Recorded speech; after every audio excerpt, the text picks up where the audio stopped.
दो चरों वाले रैखिक समीकरण के युग्म के हल की आलेखीय विधि। इसको सीखने के लिए हम सबसे पहले दो समीकरण ले लेते हैं। एक समीकरण है a1x plus b1y plus c1 equal to 0 और दूसरा समीकरण है a2x plus b2y plus c2 equal to 0।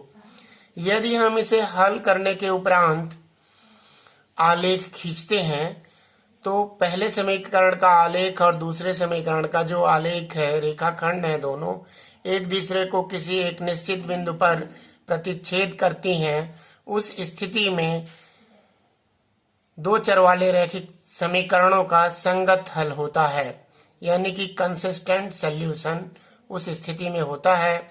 और उस स्थिति को हम अद्वितीय हल भी कहते हैं, क्योंकि केवल एक ही हल हमें प्राप्त होता है। और यदि गुणांकों के संबंधों का परीक्षण करें तो गुणांकों का संबंध निकलता है a1 upon a2 is not equal to b1 upon b2।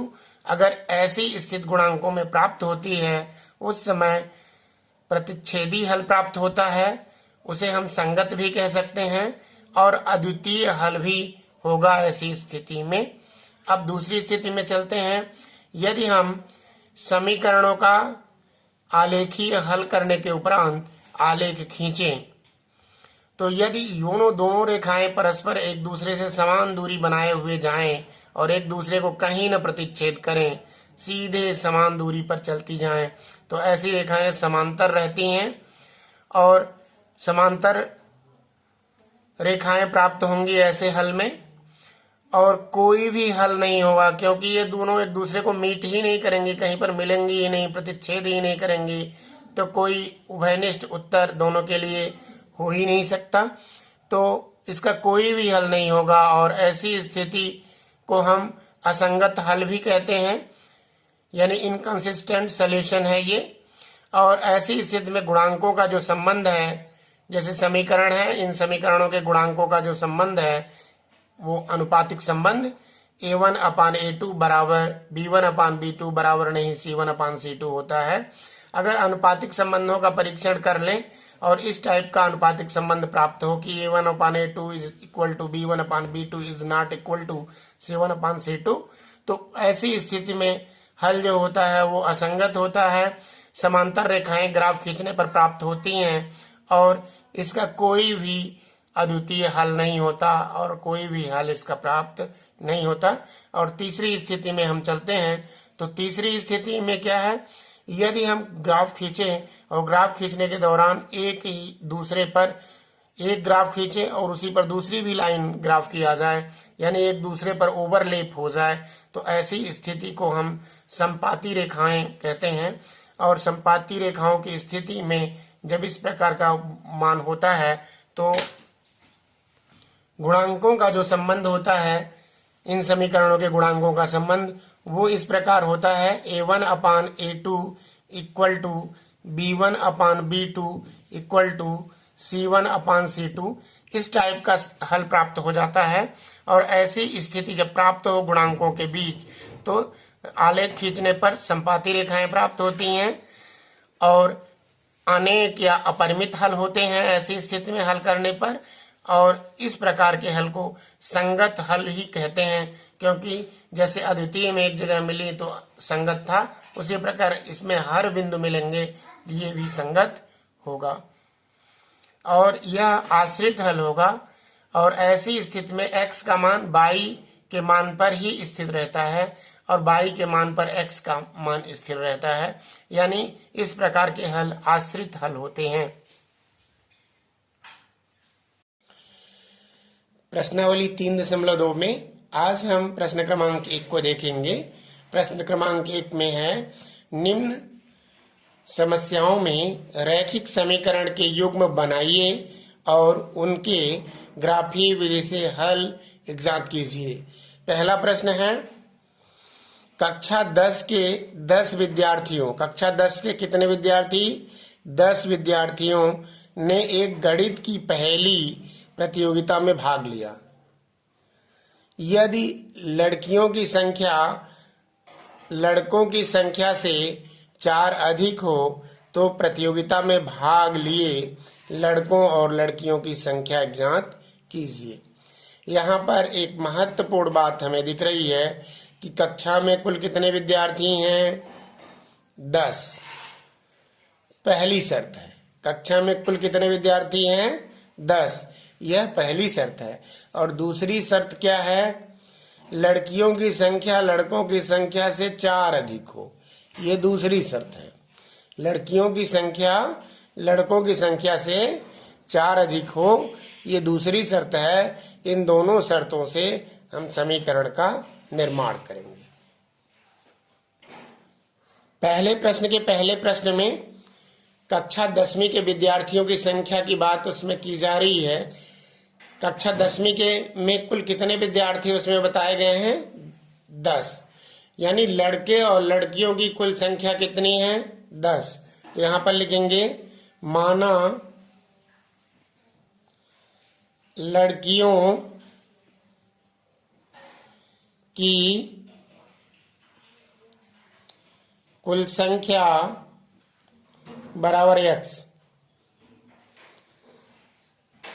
लड़कों की कुल संख्या बराबर 22।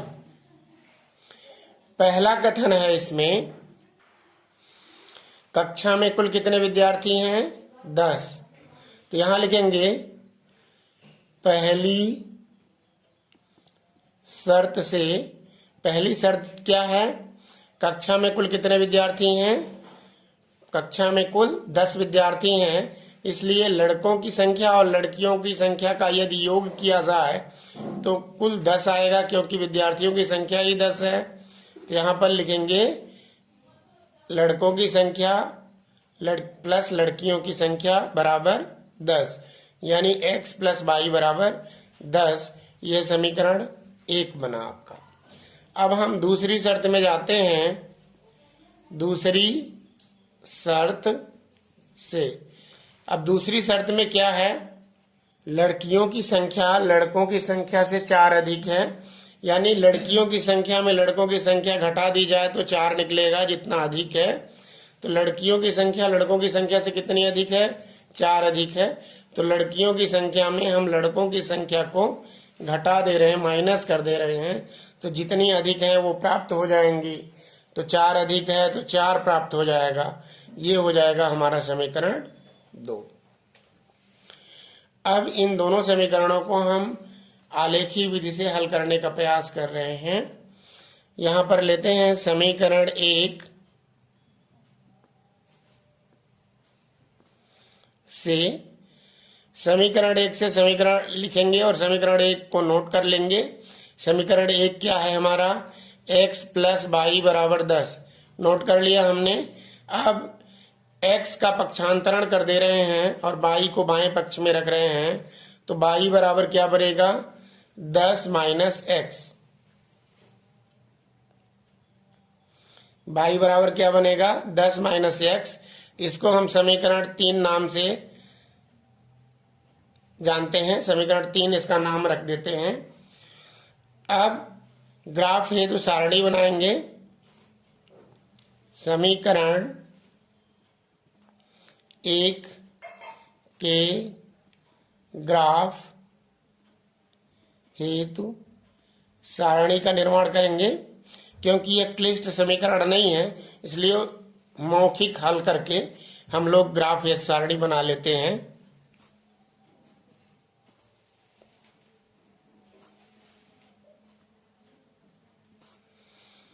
दो मान ही काफी होते हैं, लेकिन यहाँ पर हम 3 मान प्राप्त कर सकते हैं। 3 से 4 भी मान कर लेते हैं, क्योंकि बहुत ही आसान मान निकालना है इसमें। तो हम x का मान कल्पना कर लेते हैं कि 4 है। जब x का मान 4 होगा तो 10 माइनस x है।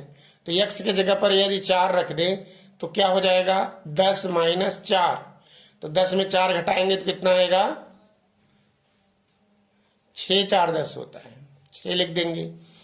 यदि हम x का मान 5 मान लें, x का मान 5 मान लें तो 10 में 5 निकालेंगे तो कितना होगा?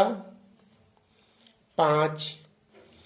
यदि हम x को ही 6 मान लें तो 10 में 6 निकालना पड़ेगा, तो 10 में 6 निकालेंगे तो कितना आएगा 4। यदि हम x को -3 या 3 मानते हैं, -3 न मान के हम क्या मान लेते हैं 3 मानते हैं, तो यहाँ पर 3 रखते हैं x के जगह पे, तो क्या हो जाएगा ये 7। यानी टोटल योग पूरे का कितना होगा 10, क्योंकि 10 छात्र हैं, 6 4 10, 5 5 10, 6 4 10 और 7 3 10, यानी कुल विद्यार्थियों की संख्या 10 है, तो परिणाम सबके 10 ही मिल रहे हैं। अब हम समीकरण 2 से सारणी बनाने का प्रयास करते हैं। अब हम समीकरण 2 में आते हैं। समीकरण 2 क्या है हमारा, उसको नोट कर लेते हैं। x माइनस वाई बराबर 4 है, तो इसमें हम एक पद का पक्षांतरण करते हैं, तो हम y का पक्षांतरण इसमें कर लेते हैं। तो x बराबर क्या हो जाएगा 4 प्लस वाई। ये समीकरण 4 हमें प्राप्त हो गया है।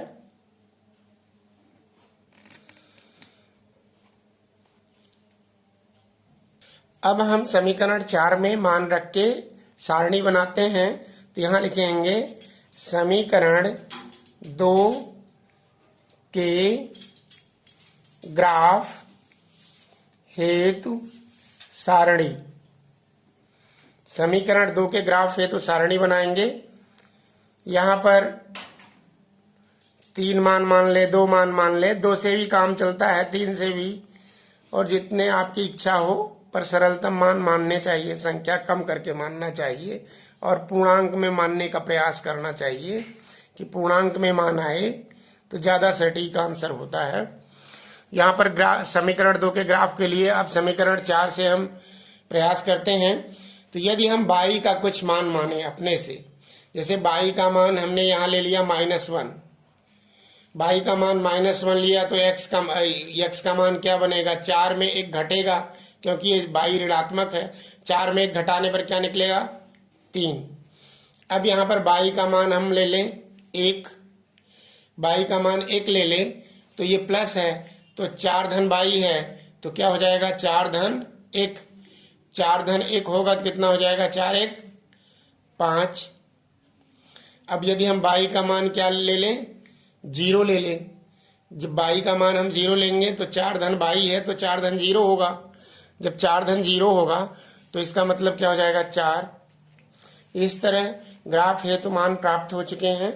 अब इससे हम ग्राफ का निर्माण करेंगे। जैसा कि हम देख रहे हैं प्रश्न क्रमांक 1 के लिए ग्राफ में सबसे पहले हम हॉरिजॉन्टल और परपेंडिकुलर 2 टाइप्स की लाइन खींच लेंगे।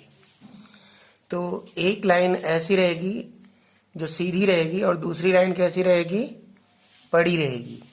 दोनों एक दूसरे को एक जगह पर क्रॉस करेंगी। यहाँ पर पैमाना बड़ा बॉक्स इक्वल टू 1 इकाई माना गया है। ये पूरा एक बॉक्स 1 इकाई मैंने मान लिया है, और प्रत्येक में बाएं हाथ की ओर धनात्मक अंक और दाएं हाथ की ओर ऋणात्मक अंक, नीचे की ओर ऋणात्मक अंक और ऊपर की ओर धनात्मक अंक।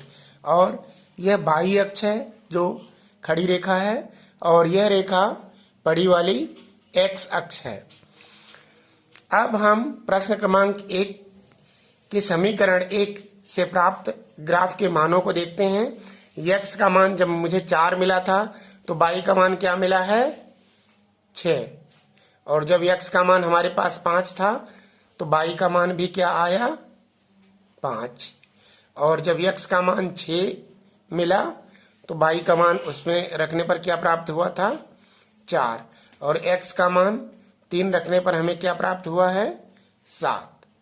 यहाँ पर अब इन मानों को रखते हैं। तो x का मान 4 है, पहले x का मान हम 4 देख रहे हैं, तो x में 4 ढूंढते हैं। ये देखिए 4 है, और y में 6, 4 से 6 तक पहुंचेंगे। तो एक छोटी सी स्केल लगा लें ताकि हमारी निगाहें सटीक तरीके से पहुंचे 6 तक। देखें ये बिंदु है अपना बिंदु, ये 4 और 6 को निरूपित करता है, ये 4 और 6 को निरूपित कर रहा है। दूसरे बिंदु को देखते हैं 5 और 5, तो ये 5 यहाँ से शुरू हो रहा है, ये देखें 5 से ये 5 को निरूपित कर रहा है, इधर से 5 और इधर से 5 दोनों एक दूसरे को प्रतिच्छेद कर रही हैं। ये बिंदु है 5 और 5। अब अन्य बिंदु को ढूंढते हैं, 6 और 4 को ढूंढते हैं। यहाँ पर 6 क्या है, 6 ये है और 4 यहाँ पर है। ये बिंदु 6 4 को निरूपित करता है।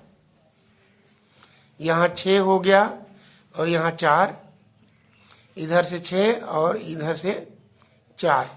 अगला 3 और 7 का है, 3 और 7, तो 7 हमारा यहाँ होगा, यहाँ पर 6 है, यहाँ पर 7, तो 7 को 3 और 7 को देखते हैं हम लोग।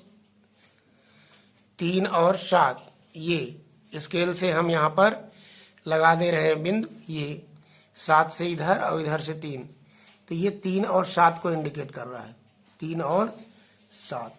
अब इन बिंदुओं से होकर एक सीधी सी लाइन हम खींच लेते हैं।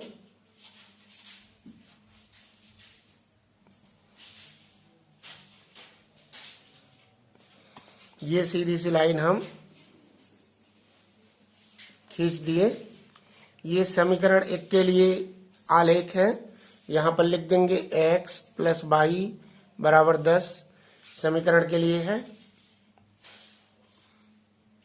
अब हम समीकरण 2 से प्राप्त मानों का आलेख खींचते हैं। समीकरण 2 में जब x का मान 3 तो y का मान क्या हुआ, -1। जब x का मान 5 तो y का मान क्या, 1।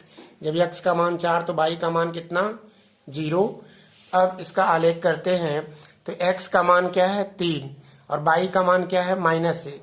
तो x का मान 3, y का मान -1, तो -1 नीचे की ओर है y में, तो यहाँ पर 3 और -1 ये बिंदु, 3 और -1।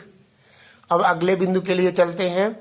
अगला बिंदु है 5 और 1 का, तो 5 और धनात्मक 1, धनात्मक 1 ऊपर की ओर होगा, तो 5 और 1 ये है 1 और ये है 5, तो ये हो जाएगा 5 और 1 के लिए। आगे यदि हम बढ़ें तो क्या है, 4 और 0, 4 और 0 ऑलरेडी यहीं पर है, तो यहाँ लिख दे 4 और 0। अब इस सीधी रेखा को हम आपस में मिलाने का प्रयास करते हैं, सीधे बिंदुओं को मिलाते हैं।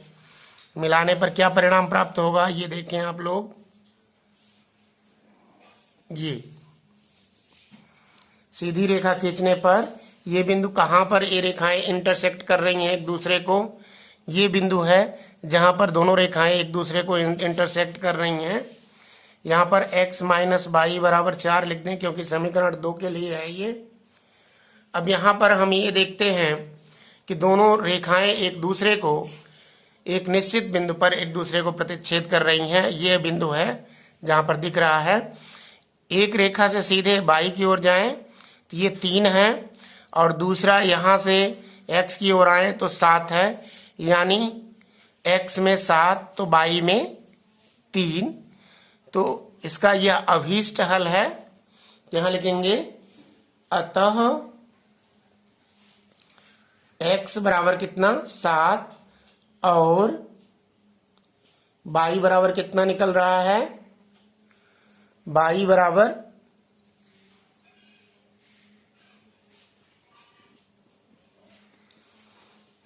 3। जैसा कि हम देख रहे हैं कि x का मान 7 और y का मान 3 है। हमने कल्पना क्या किया था, कल्पना किया था कि बालिकाओं की संख्या जो है वो बालकों की संख्या से 4 अधिक है। दूसरी बात, महत्वपूर्ण बात थी कि लड़कियों की संख्या, यानी लड़कियों की संख्या को हमने क्या माना था, x, और लड़कों की संख्या को क्या माना था, y। तो यहाँ पर हम लिख सकते हैं लड़कियों की संख्या कितनी होगी,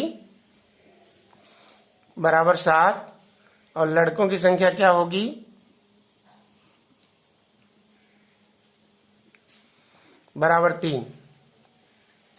इस तरह इसका अभीष्ट उत्तर आपके सामने प्रदर्शित हो रहा है और अगले प्रश्न को इसी प्रकार आप कर भी सकते हैं।